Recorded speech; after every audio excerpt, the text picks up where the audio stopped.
Hello, Science Alliance. Hiya. Sorry, it's very chilly Lara here. This is the Lego Storytime show. There's no printouts. It's just like a casual chat where I tell you all about a thing that I learned this week.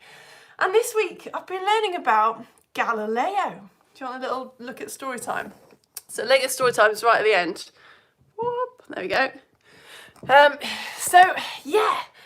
This is kind of following on from our theme of learning about discoveries and inventions through the ages. So very quickly, we didn't actually learn about the ancient Greeks at all, but because they seemed a bit obvious. The ancient Greeks learned a lot of cool stuff, had a lot of cool ideas, and then in the medieval period, what did we call it? Like the Islamic Empire or the Arabian Empire, the Arabic Empire.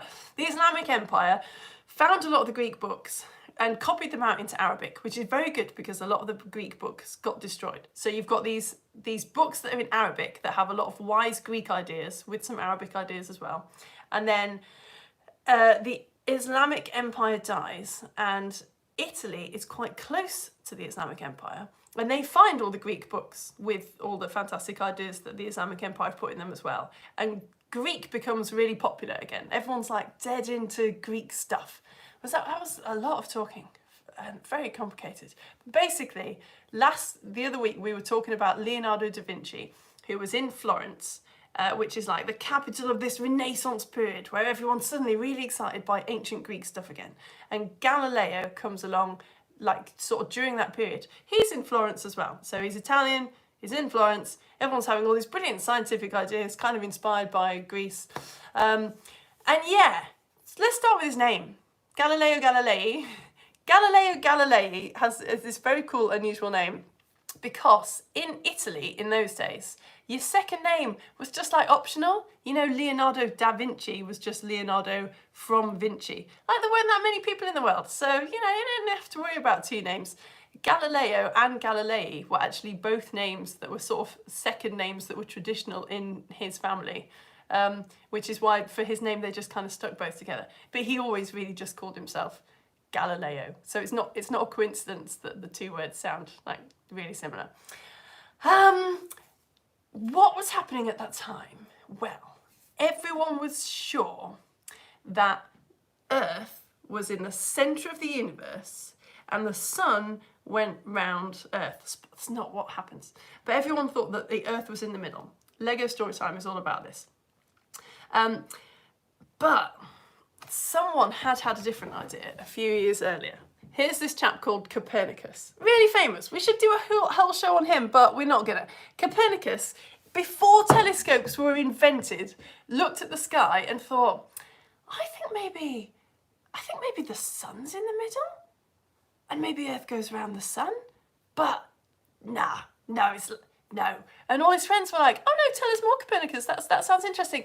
Oh no, it's just a mad idea, like the world's not ready for it. He drafted out this idea and gave it to like a few of his closest friends. We're still talking about Copernicus. This is before Galileo was born. And they were all like, oh no, that sounds really good.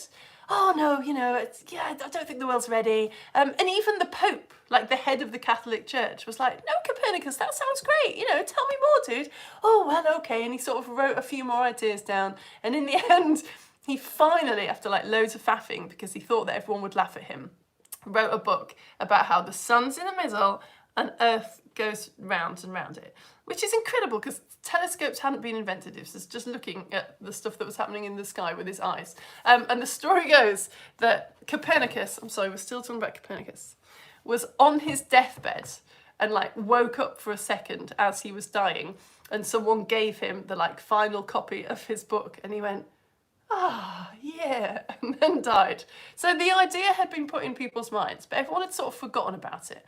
And then Galileo comes along, telescopes get invented. So let's do our activity because this is kind of related to telescopes. You need a little clear piece of plastic. It could be really thin, it could be like the cling film. I'm using a bit of my rain gauge that we just did about in the weather show because I've finished with that now. Be careful if you're cutting it out because plastic is really sharp. You could get a nasty cut. But you just need a little bit of flat, clear plastic. And what we're going to do is, if you've got a wax crayon, you draw a little circle on your bit of flat plastic, and then you just put a little blob of water in the middle, and it makes like a lens, and you can use it as a magnifying glass. So I'll do that while I'm just quickly chatting to you. Draw a little wax, not too big, maybe, I don't know, the size of like, sort of the size of your little finger on a piece of flat plastic. So yeah, Galileo doesn't invent the telescope, but he does massively improve it. It was actually invented in Holland in the very, very early 1600s, and he hears about it. I don't think he even like sees a diagram of it, but he hears about it and goes, oh yeah, that's a good idea. So he starts making lenses. He starts polishing glass to make lenses and builds telescopes. And in the end, he builds telescopes that make you see like 9 times better, or even 20 times better than you can with your eyes. Okay, I've got a little waxed circle.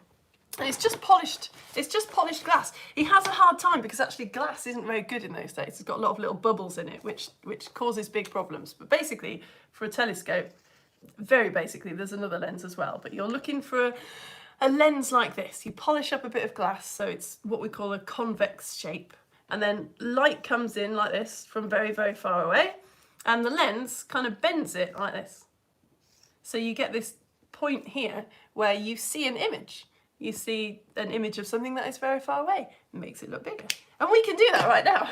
Now, I said to bring some sort of writing, but it can't matter if you get it wet. Like, don't do this with a book, because if the little bubble of water comes off the plastic, you're going to damage something. I have got here, if you like the Silly History Boys like I do, if you haven't seen them, please go to Facebook and like the Silly History Boys. They're amazing. They do a lot of work with English Heritage. My English Heritage magazine came the other day, and one of the Silly History Boys, Tom, is in it. So I'm going to magnify his face, because his face is very small and I want to see it more clearly. So it's a good, ridiculous face. So look, here's Tom's face. Oh, can't really see it, can we? So we'll get our little piece of plastic. I'll just put a drop of water on it. So making like a convex lens, yeah? And then let's see if this works. Wow!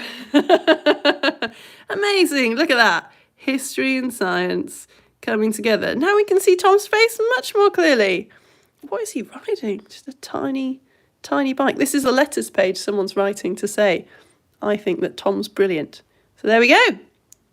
Thanks to science, we can see his tiny face much more clearly. I could just do that all day. That's great. Anyway, yeah, Silly History Boys.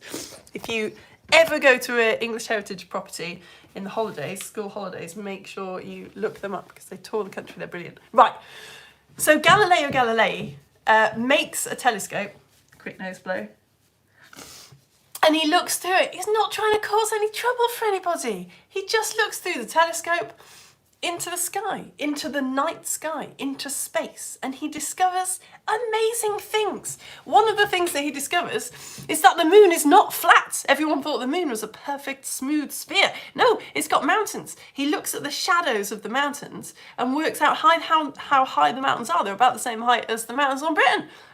Here's a picture taken by Neil Armstrong of Buzz Aldrin, the astronaut. How much would Galileo have loved that? Anyway, another thing he notices is that Venus has phases. Now, this is very important. You know, the phases of the moon, like sometimes it's a crescent, sometimes it's a half, sometimes it's full. Galileo discovers that that Venus has phases as well. This picture, by the way, by Maria Clara Emma, I think you say. She was a German astronomer just a few years after Galileo. Yeah, this has huge implications, which we'll talk about later. He also discovers that Jupiter has moons. In fact, he discovers 4 of Jupiter's moons. They are called now the Galilean moons. Little quiz for you, because I've done a lot of talking. How many moons are in this photo, please? Have a look. How many moons are in this photo? It's a good quiz, isn't it? I was getting a lot of different answers on Facebook yesterday.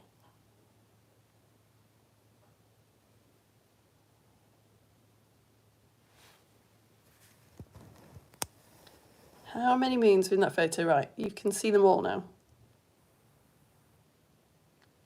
Some people on Facebook were saying 8. I don't know how they got that. Some people were saying 4, some people were saying 2. You got your answer? If you committed, the answer is 2. Only 2 moons. 2 there. Good little moons. And those are the shadows of the moon. Good, eh? But anyway, yeah. So Jupiter has moons. That's something new that the world's just learned. And all this together, it actually causes enormous problems for Galileo. It leads to a fantastic discovery, which is what Lego Storytime's about. People start saying, well, if Jupiter has moons that are going around Jupiter, maybe not everything does go around Earth. Like, the big thing about the phases of Venus was the phases of Venus, that sometimes Venus looks like a crescent and sometimes it looks like a half. That can really only be explained if Venus is going round the sun. So now we know Venus is going around the sun. So it's a bit weird if Earth's right in the middle and the sun's going around Earth, but Venus is going around the sun. So this started to get... The Catholic Church were a little bit upset about these ideas, which is what Storytime's about, so we won't talk about that too much. But yeah, Galileo was basically responsible for people realising that what we had believed was wrong, and that in fact Earth goes around the sun. But it wasn't just about discovering things to do with space. Cannons had just been invented, and they were getting really good. Cannon weaponry design was improving to the point where you sort of needed to know, like, where your cannonball was gonna go. You needed to be able to angle it properly. So Galileo Galilei invented this. It's called the military compass, and it's it's like a mass hanging from a thing. Anyway, it helped them to angle cannonballs. He also sort of discovered the thermometer. In Galileo's day, there was no way of measuring temperature. Like, you wouldn't say something was 3 or 5 or 6 degrees. It was just some things were cold and some things were hot. And it was thought that whether something was hot or cold was like a kind of inherent property. You know, some things are rough, some things are smooth, some things are hot, some things are cold. So he was one of the first people to, like, sort of basically get a kind of glass thing and heat it up, stick it in water and see how much water went up the tube and work out, okay, like, we can actually put a number on. Well, the number came a little later, I think, but yeah, he was the first person that started to look at how you could measure temperature kind of in a more specific way. A few more cool things about Galileo just before we go to story time. He was the son of a person who played the lute, a musician, a lute player. Maybe we think that's like where he got his slightly rebellious streak from, because like musicians, you know, they're a bit rebellious. Galileo, also a very good, I'm playing it up here so you can see, also a very good lute player. He had a few daughters, but he wasn't married to their mother. So they weren't married, the couple who had the daughters. So, I don't know, it was the 1600s. Because their parents weren't married, he decided that his daughters were just totally unmarriable. Like, no one was going to want to marry them. And he just sent them off to a religious place. And, you know, it was 1600s, so they just had to be like, okay, Dad, and off they went. Before we go, I didn't mention this on Facebook, but... Galileo, if you've heard of him, you might have heard of him because of the Queen song, Bohemian Rhapsody. You know, there's that bit in the chorus of Bohemian Rhapsody where they go, Galileo, Galileo, Galileo, Galileo, Figaro, let me go, Magnifico. You know that bit. That's like kind of, it's sort of a spoof opera. We don't really know what was going through Eddie Mercury's head, the writer, when he wrote that song, the lead singer from Queen. But it basically just put a lot of Italian words together, probably for very cool, interesting, poetic reasons. But yeah, he was kind of, it was sort of like a Bohemian opera, so like an opera that was like a little bit wacky and out there. So he put lots of Italian words together, but the guitarist from Queen, very famous band Queen, the guitarist was actually also an astrophysicist, Brian May. So Eddie Mercury was the singer, Brian May was the guitarist. Brian May literally like got his physics degree from university and then like went off on tour supporting Pink Floyd with his amazing band Queen, and has like a PhD in astrophysics, and is partly responsible very recently for pictures that were taken of the asteroid, I don't speak Latin, is it Didymos? I don't know, and it's moonlit. Yeah, there was an asteroid near Earth, it's got a moonlit going around it, and it's like possible, very unlikely, but possible that it might hit Earth. So they were investigating it. And yeah, Brian May, guitarist from Queen, responsible for taking the photo. So that's why we think maybe that they say Galileo in that song, because it was like a little nod. Freddie was sort of writing a song for his friend, like, oh, we'll put Galileo in there because I know that you love your physics and space and stuff. So yeah, there you go. Next time you hear that song, Galileo. That's why that's there. Okay, is it story time? I think it is. Because we can't talk about Galileo too much without talking about the Catholic Church, because this is what he is enormously famous for. Okay, put that over there, put that over there. Ooh, my goodness me, I'm so jaded. Okay, right. Ooh, come here with me. Galileo Figaro. Sorry, that's not the start of story time. That's just me having a song in my head. If I wrote you a letter from my holidays saying, oh, it's raining cats and dogs, you'd know that I meant it was raining a lot, wouldn't you? You wouldn't think I meant that cats and dogs had fallen from the sky on my holiday. But if someone found the letter that I'd written to you, like in 200 years' time, they might be confused. They might think I meant that rain was falling on some cats and dogs or something while I was on holiday. If someone found the letter in 600 years' time, language would have changed even more. And they might think I meant that like lots of dogs and cats had fallen off a cliff while I was on holiday. The Bible is about 3,400 years old. So when it says, the world shall never be moved, the Lord has established the world, it shall never be moved, you set the earth on its foundations, it shall never be shaken, what does it actually mean, eh? Well, in 1610, most people were very, very sure what the Bible meant. It meant the earth was not moving and the sun and all the planets were spinning around it. There was actually a rule that you weren't allowed to just decide what the Bible meant. The church knew what it meant, and that was that. So, in 1609, Galileo started looking into space with this lovely new telescope that he'd made. And he discovered some incredible things. He wrote a book about it. It's hard to understand how exciting it must have been for people to hear his results. There are mountains on the moon. It's not smooth. Jupiter is going round the sun. Galileo became extremely famous all over Europe.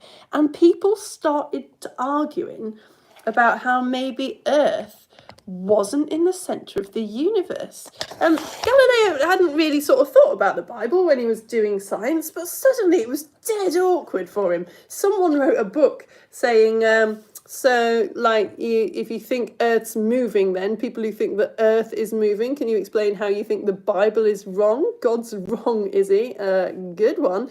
One bit of the Bible was particularly clear. Someone called Joshua in the Bible asks God to stop the sun. Okay, he's having a battle and it'll just help. And God's like, yeah, sure. And God does, according to the Bible, stop the sun. The English translation of the Bible says, so the sun stood still. Now, obviously, it wouldn't make sense that the sun was made to stop if the sun was already still in the middle. So this was a big argument for the fact that Earth couldn't possibly be moving. Galileo's friend, Castelli, wrote to him saying, oh, dude, I've just had dinner with one of your bosses and he's saying Earth can't be moving because the Bible says it's not. And I stuck up for you, but just to warn you, like, it's a thing. So Galileo felt like he had to share his thoughts. So he wrote a letter to Castelli explaining himself. He said, all the religious stuff in the Bible, right? Nobody can argue with that. It's the word of God. But if the Bible happens to mention something to do with nature, like, how a volcano works, we can't just decide that's how it is. Like, God wasn't trying to teach us science with the Bible. The Bible is about faith. So this is what he said in his letter. Unfortunately, someone who didn't like Galileo very much sent the letter to the Inquisition. The Inquisition were a group in the Catholic Church whose job it was to make sure that everyone believed in the Bible and the Christian God. If you doubted the Bible or you weren't obeying the rules of Christianity, that was called heresy, and the Inquisition would correct you. It's just the scariest Lego figure that I could find.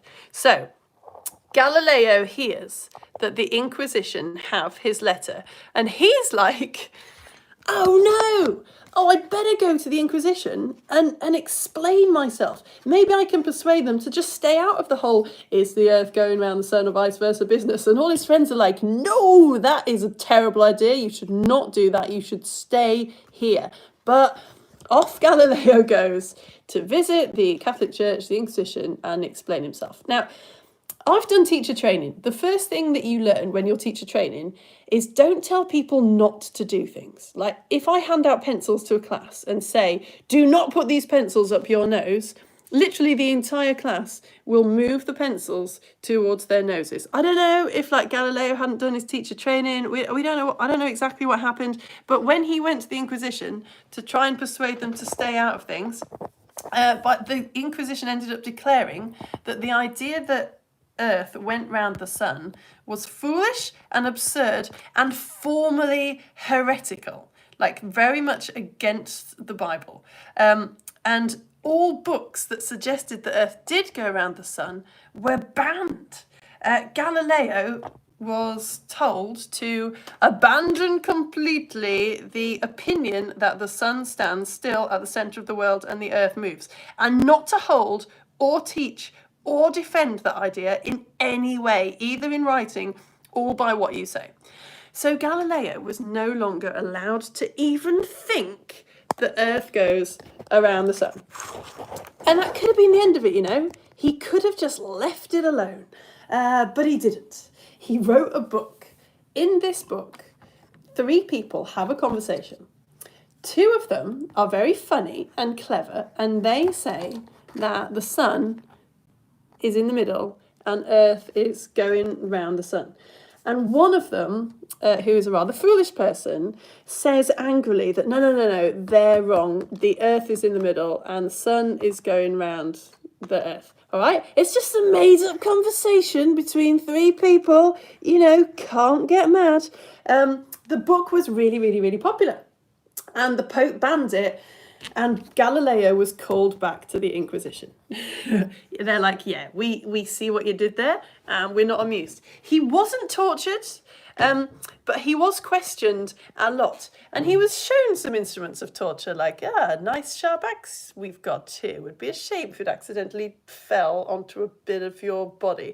And in the end, he was punished very severely. He was found guilty of heresy and was told to never, ever leave the house again. It's called the house arrest.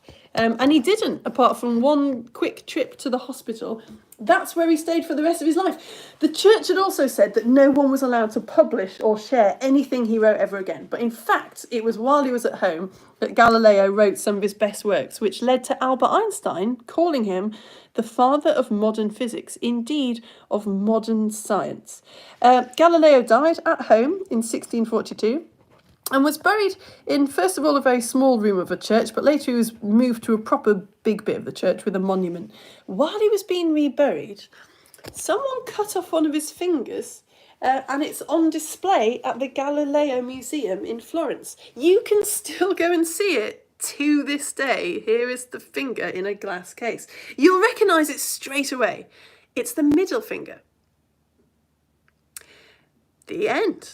Maybe I should have warned you that I was going to show you a picture of a chopped off finger at the end of the show. That is, to me, I have been brought up in a culture that thinks that's really weird. But, you know, maybe for some people, it's like, yeah, good, nice way to remember the chap. A finger in a glass case. Someone was saying, Alice was saying yesterday on Facebook that it looks like an Easter egg. Can you imagine? Anyway, right. That is the end of the Lego Storytime show about Galileo. I hope you enjoyed it very much. I've learnt loads of stuff about Galileo that I didn't know, actually. I sort of always had a vague feeling that he was Greek, but I think that's just because he lived in a time when Greek stuff was very fashionable. Yes, right, thank you for coming. That's the end. friend. If you want to support me, you totally can. If you want me to send you my magazine, my very good science magazine, then I will send it to you if you send me £5 or £6 a month. So if you go to my Facebook, no, you're on YouTube now, go to the About section on my YouTube channel. Go to the About section, click the link to coffee, and you can send me £5 a month, and I'll send you Theatre Science magazine, and I'll send you some glasses to say thank you. They make you see rainbows. They're absolutely amazing. I'll send you some little stickers. And I'll just send you huge amounts of gratitude because I am so grateful that this is my job. It is the best job ever. And obviously, it wouldn't work if no one gave me any money. I would have to work in a school and abandon all this forever. It is amazing that it works. Everything is free. You just pay me if you want, and bless you, you are, which is super cool. Right, oh no, did I not put a post on? Oh no, I'm just going to my Facebook page to say hello to people who've gone over to my Facebook page to say hi. And I haven't put up a, have I not put up a, oh yeah, I have. Oh yeah, I have, good. Phew. I thought I'd not put up a post and you would have no way of saying hello. Hello, Louis and Gabe. It is Louis, isn't it? Louis. It is Louis. Yeah, it is. Isn't it? Gabe, help me out. It is Louis. Of course it is. Yeah. Hello, Louis. And Gabe. Oh, all right, Ava and Will. Again, Science Day. Ava, it's not Arthur, is it? God, I need to write it down. Every single time Ava comes on, I go, hey, Ava, and then I'm like, no, it's Arthur. It is Arthur. I know. And I got it right before. I'm sure I got it right before. It's Ava. Yeah, it is Ava. Hello, Ava. Hello, Laurie. All right, Imogen and Ophelia. Science Day. Oh, yeah. Suki and Oz are in unison. Salah and Musa are here as well. Yeah, Science Day. Exactly. I love it. All right. Yeah, I think that's it. I was like checking through my notes, but no, I think that's all I had to say about Galileo Galilei. Sorry, just laughing at his daughters who just, can you imagine how much skill they would have picked up from their dad? They could have been incredible scientists, but no, your parents aren't married, so you've just got to go to a convent for the rest of your life. And they do. Oh yeah, I didn't mention that on Facebook. Another one of the things that he noticed, people had no idea what the Milky Way was, like this huge strip of thick stars that you can see going across the Earth. People thought that it was just sort of clouds, like clouds of stuff. And with his telescope, he was able to see that they were individual stars. Oh, it's so good that we're alive now and we know all this stuff. Although obviously, I suppose everyone throughout history has thought that they were at the cutting edge of science. But yeah, anyway, right. I'm going to go and start planning it all again for next week. Thank you so much for coming. I will see you very soon. Bye.